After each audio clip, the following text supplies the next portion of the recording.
Hello, are you out there? It's Mark with HFD, and I am back with When You Think You Found a Chill Group and Just Nah.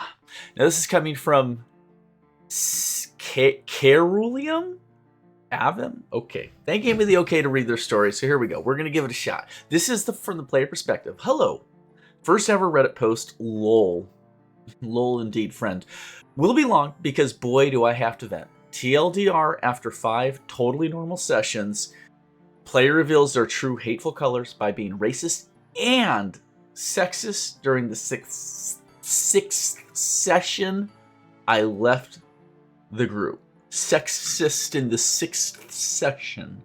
Say that never again, hopefully. Hopefully, never again in my life. I saw an ad for an online voice chat game earlier this year and thought I'd try it out. Surely Strangers Online can't be that bad. Spin that wheel. Everything seemed okay at first. The DM was relatively new to DMing, and we had a session 0 where the 5 other players, which in my experience can be a lot, especially in a VC-only game where you can't tell if someone wants to speak, it can be tricky. But I've been in games with that amount that worked out. Now, looking back, there were some red-ish flags that I missed because I was too blinded by freeing myself from my forever DM shackles. That was a one-handed air quote there, because coffee. For one thing, there was one player who was very outspoken, to the point they would be interrupting other players pretty frequently. I am an introvert and anxious to boot, so I'm that person that tries to wait. Yeah, Socratic seminars in school were a nightmare. If you know, you know. Well, it wasn't just me. There were 2 others that also didn't feel like playing the who can talk the loudest and be heard game. Mind you, it wasn't a huge problem at first because as a new group, sometimes you need that player that gets the ball rolling with roleplay. Sure, it's always good to have a little mixture of players, in my opinion. Some who like to talk a little more, some who like to talk average, and some who like to talk not much at all. And then people kind of complement each other, in my opinion. Awkward pauses are pretty normal, so in the first session or 2, I didn't think it was a huge deal.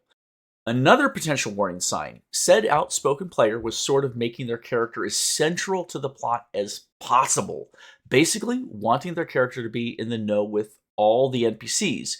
My character grew up in the area and knows where X is. They have connections also to X and can get intel on X.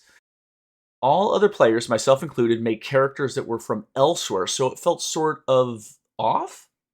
I do think the DM could have maybe toned down the connections a level 1 nobody wizard from a small Corntown village had. 1 or 2 NPCs and some background that wasn't too integrated into the plot would have been okay, in my opinion. But why does noob wizard know the barkeep, his busboy, the town mayor's daughter, who got kidnapped by quintessential cult member, and his sad backstory? There's more, but I'll stop listing. That sounds annoying. That sounds almost insufferable, but that sounds like a DM issue, allowing that kind of connection in a level 1 character's backstory, right? This is a DM experience issue there, in my opinion, more so than a player issue. I will be honest that I thought things might work itself out once the group got more acclimated and maybe said player would chill. Me and 1 other player did privately message the DM after about 3 full sessions as he kind of, hey, so we have some questions. Nothing accusatory, and the DM seemed very understanding. 4th and 5th sessions went by well enough. The party was off to a dungeon that fortunately was unfamiliar to all of us, and things seemed okay. The calm before the storm. As a group, we had actually chatted outside of game a few times to just hang out and get to know each other. Well, guess my bad for revealing too much. But I had mentioned offhand at one point that I am Asian when we were talking about travel and whatnot. Normal, everything's fine. Now I'm a little nervous, I will admit. It's going to get bad.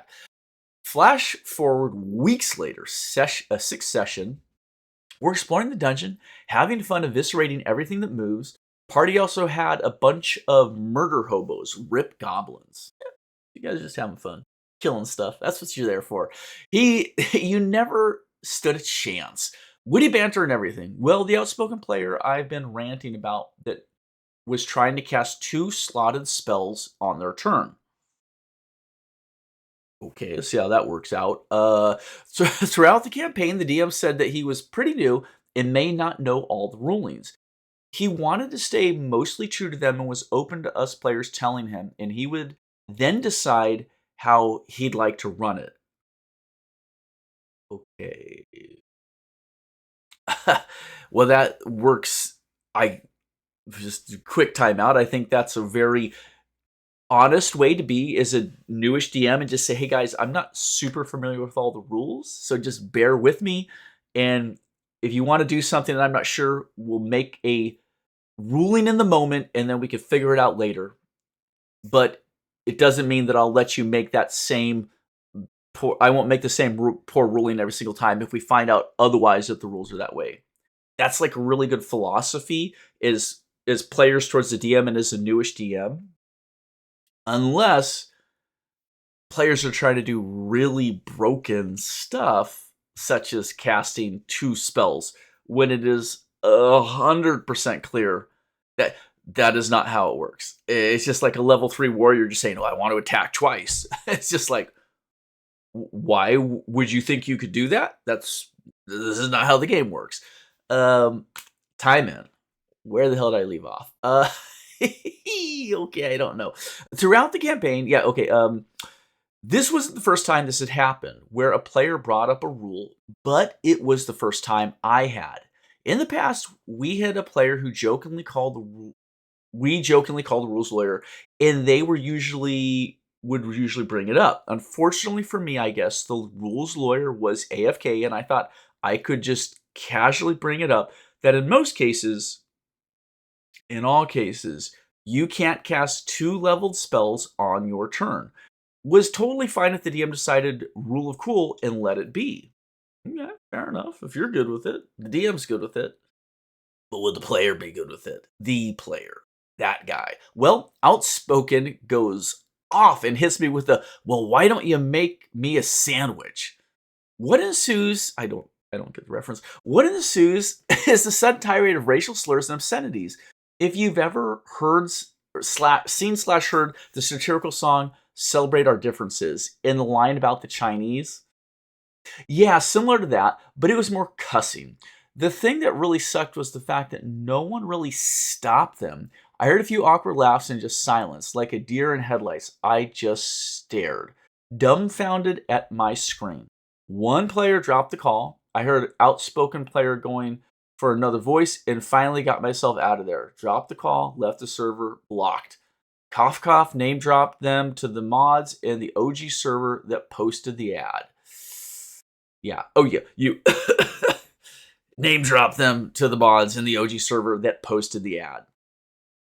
Yeah, that's so I think I'm a bit taking a bit of a break from online games with randos. Man, perhaps fortune did smile on me because the rules lawyer being AFK helped me learn the truth of that player.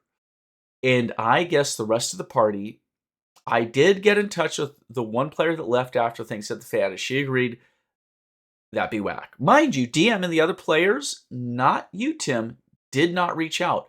I didn't block them, and I had friended them on Discord. Unfriended now, jerks. Thanks for reading. Whew. I'm sorry to hear that. I'm just trying to think if I can relate to that. I can't. I can't relate to that. Uh, I've definitely picked up new groups of people that I didn't know, but things always seem to work out. I mean, we've lost a player here and there. I've never had anything that blatant though. I mean, I've heard people say stupid things, but never, you know, towards stuff. And I guess I don't know. I don't have any summary. I'm sorry that happened to you. I would keep track of your cool person, Tim. Is that Tim? And try and make sure that the two of you can get together in the next VTT group you get into. And just bit by bit, you'll get people around you that you know that you could trust. Playing with randos is hard, but you do that. You play with randos so you can eventually play with friends. And it takes time. And it takes a little, you gotta cull the herd, you gotta trim the dead branches off until you've got a vibrant play group. Yeah? Alright, if thank you for sharing. Anyone listen, take care of yourselves.